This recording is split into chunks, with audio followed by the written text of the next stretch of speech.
Welcome to Root and Rise, the space where we slow down and tune in to the deeper, vaster rhythms that govern and direct life.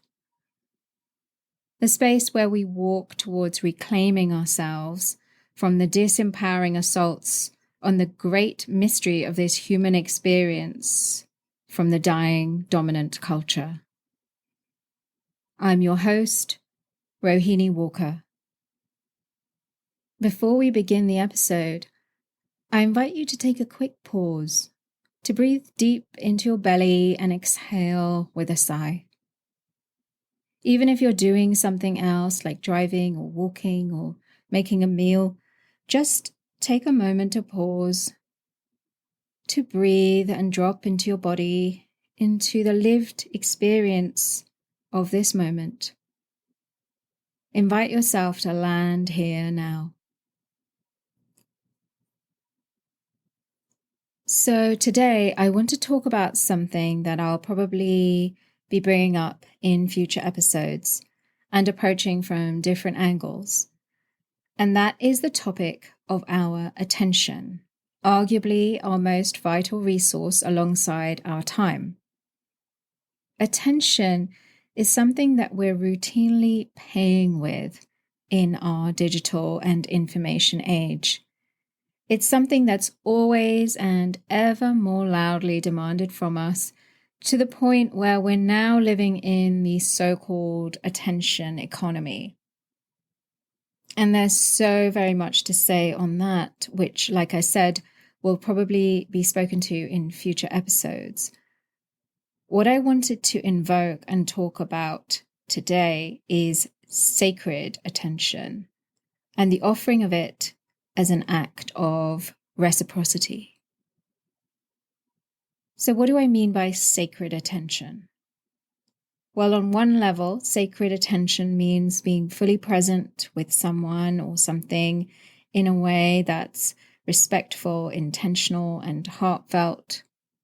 It's treating that moment, whether it's a conversation, a task, or time in nature, as something meaningful and worthy of our care and attention.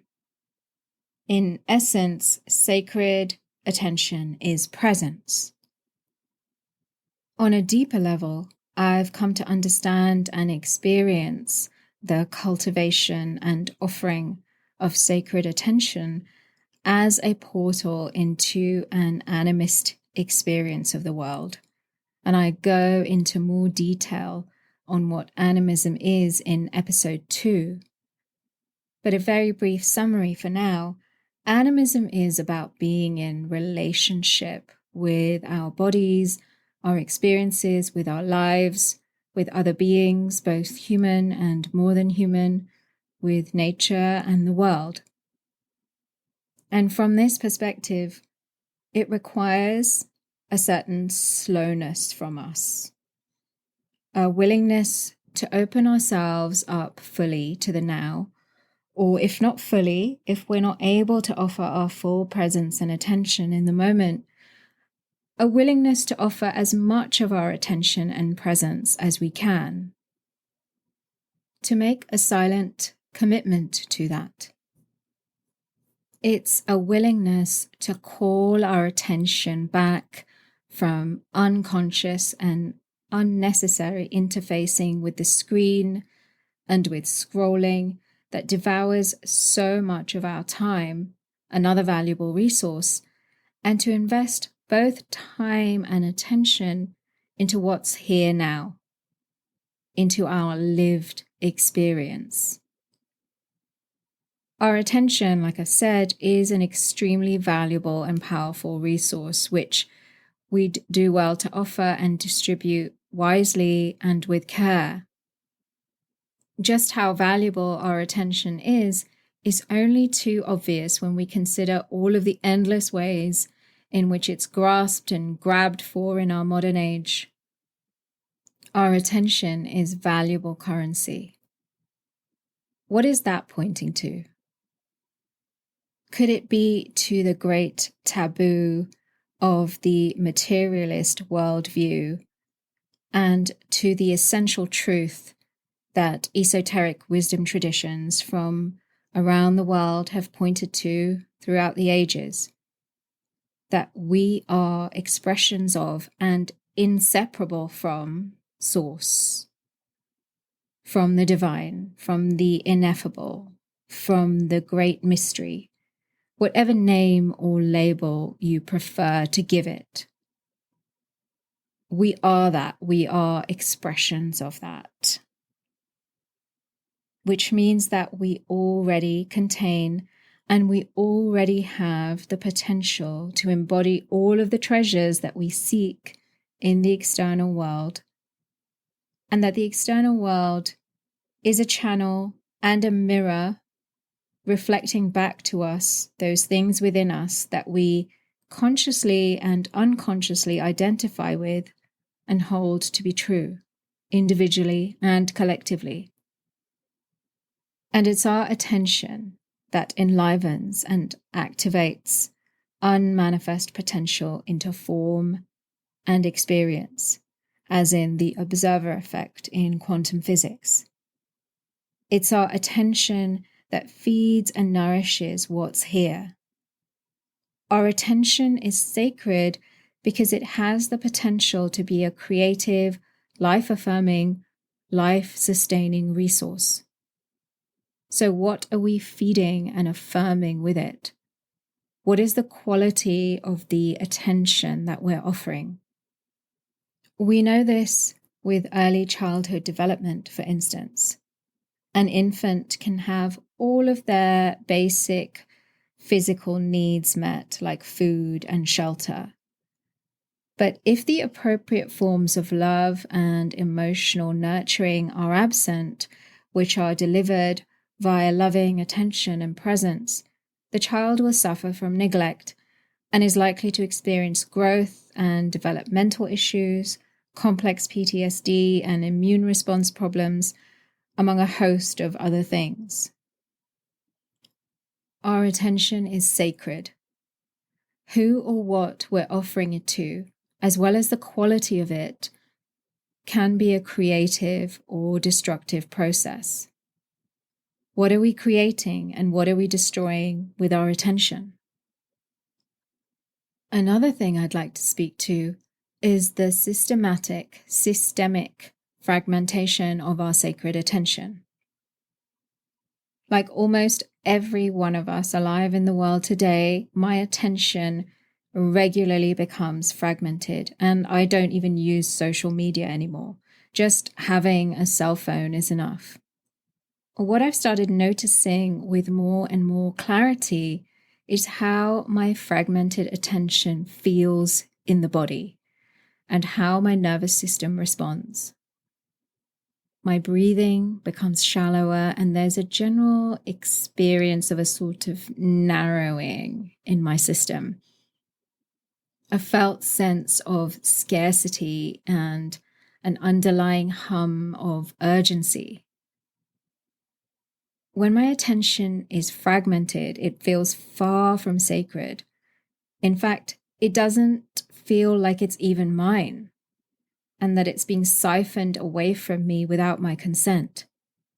I feel like I'm embodying scarcity. I'm not in relationship with anyone or anything around me, let alone myself. Instead, everything starts to feel transactional and urgent. What can I get from this, and how quickly? Because my attention is fragmented, it's scarce. So unless I can get a quick dopamine hit from something to soothe that experience, I'm not interested.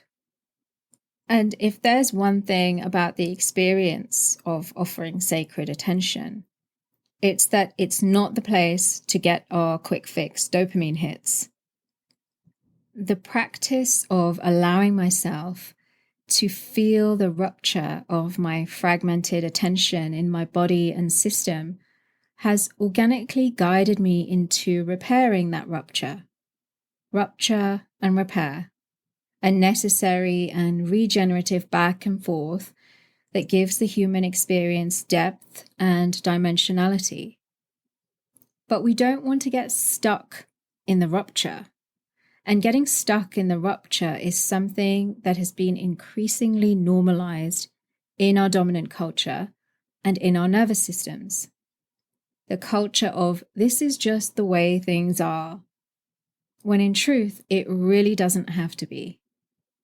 We've all just made unconscious agreements, and we've been forced to make these unconscious agreements that create this dehumanizing consensus reality and experience. In truth, we all deserve way, way better. For me, the repair arrives with the radical practice of pausing, of taking a breath, of softening into the present moment, with breathing my energy and attention back into myself, and remembering that I get to choose where to offer my attention, which is a powerful resource that requires me to wield it with care and with wisdom and responsibility. When I pause and breathe and allow my shoulders to drop and call my energy and attention back, my body and system settle and open into the felt sense experience of my innate abundance and the innate abundance of the present moment via the deepening of my breath. My experience of the world broadens and opens from being a transactional one into a slower relational one. The need to self-soothe with quick fix dopamine hits goes away, as does any false sense of urgency that my nervous system was orienting to. When we consciously and intentionally reclaim and redirect our sacred attention in this way, it opens us up to viscerally feeling the aliveness of the present moment. And in this opening, gradually something profound has the potential to happen as our nervous systems slowly develop the capacity, the spaciousness to receive the abundant aliveness of the present moment. We begin to feel and know that we're participating in something vast and mysterious, something that's both deeply personal and transcendently transpersonal. Life starts to shimmer and glimmer with meaning. And I'm not exaggerating when I say that it has the potential to be a psychedelic experience, especially when we think of the etymology of the word psychedelic, which means soul revealing or soul manifesting. The anima mundi, or the world soul, is revealed. And it is so deeply, vibrantly alive, waiting for our sacred attention so that it can commune with us and be in relationship with us. And we don't have to worry about driving or operating heavy machinery with this sort of substance-free psychedelic experience. We're so deeply present, and our attention is completely here without any fragmentation. And this is also a portal into accessing the flow state. We're receiving the present moment fully, or as fully as we're able to, free from distraction, free from any compulsion to get anything. Feel into the difference between receiving and getting. For me, it's that same sensation of openness and of spaciousness when I'm receiving, of feeling and being with the experience, free from any sense of lack or urgency. And with getting, I feel that same narrowing, that lack of breath and presence, that somatic experience of scarcity. It's not about better or worse, but about allowing ourselves to feel into the experience of each state, to feel into the difference between the two.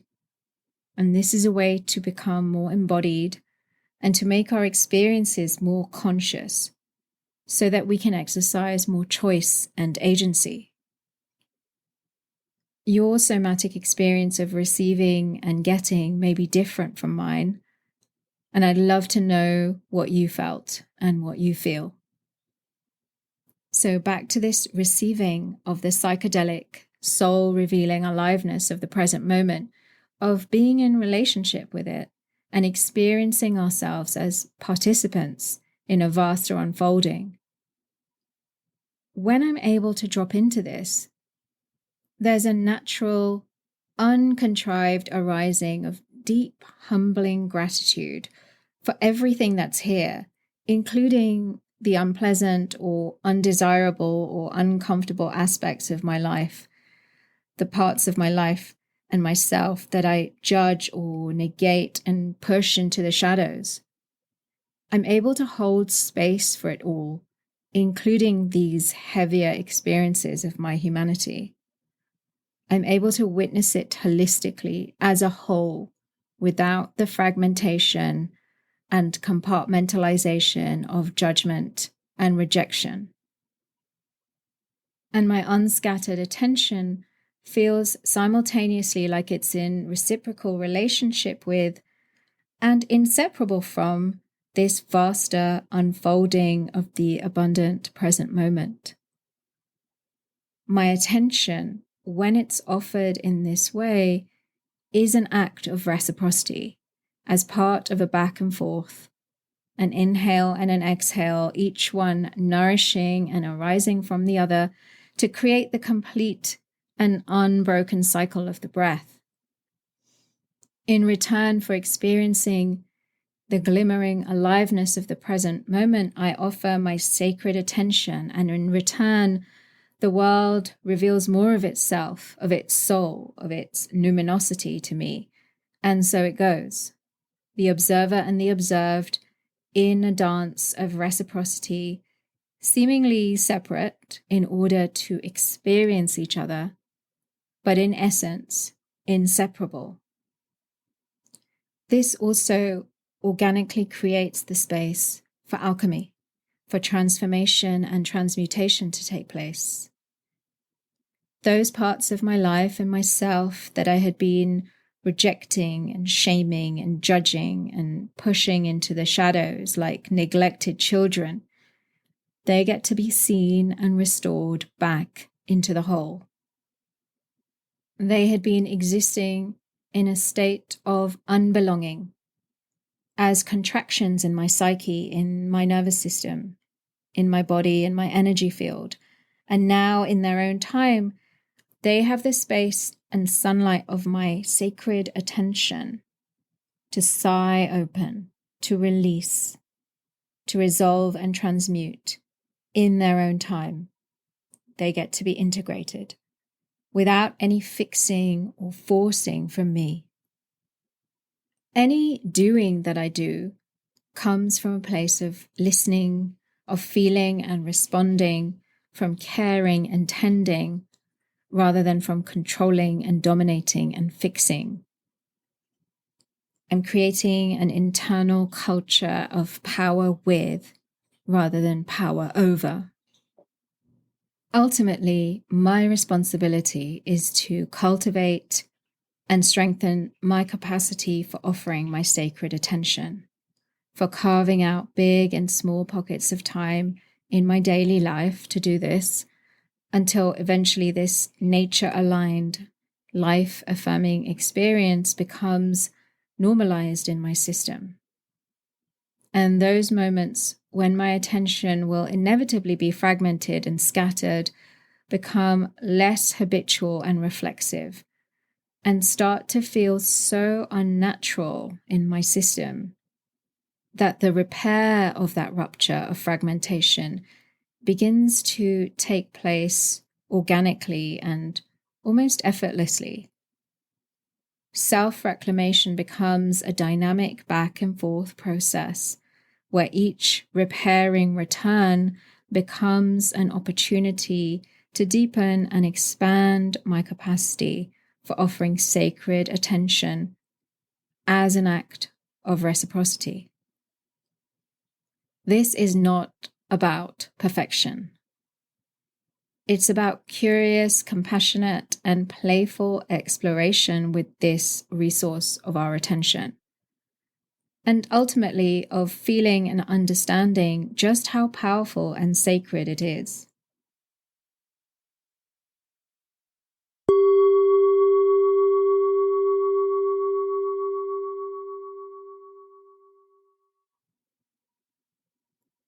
So that's all from me for today. Thank you for listening. Thank you for your sacred attention. I truly appreciate it. And if you're interested in deepening into this sort of work, I facilitate an online drop-in on Sundays called The Light Gets In at 10 a.m. Pacific. The link to find out more and to register is in the show notes. And I'd love to hear from you if you have any reflections or questions or insights or disagreements from this episode. The links to connect with me are all in the show notes. And if you enjoyed this episode, I would love it if you took a moment to leave a rating or a review. It also makes it easier for others to find the podcast, which I'd hugely appreciate as a new podcaster. So as we close, I invite you to tune back into the body. Without engaging the thinking mind, let the wisdom of your system release anything that you've listened to in this episode that's not correct and not resonant for you. And allow what is resonant for you to settle, to root, to be remembered, because it's all already within you. Until next time.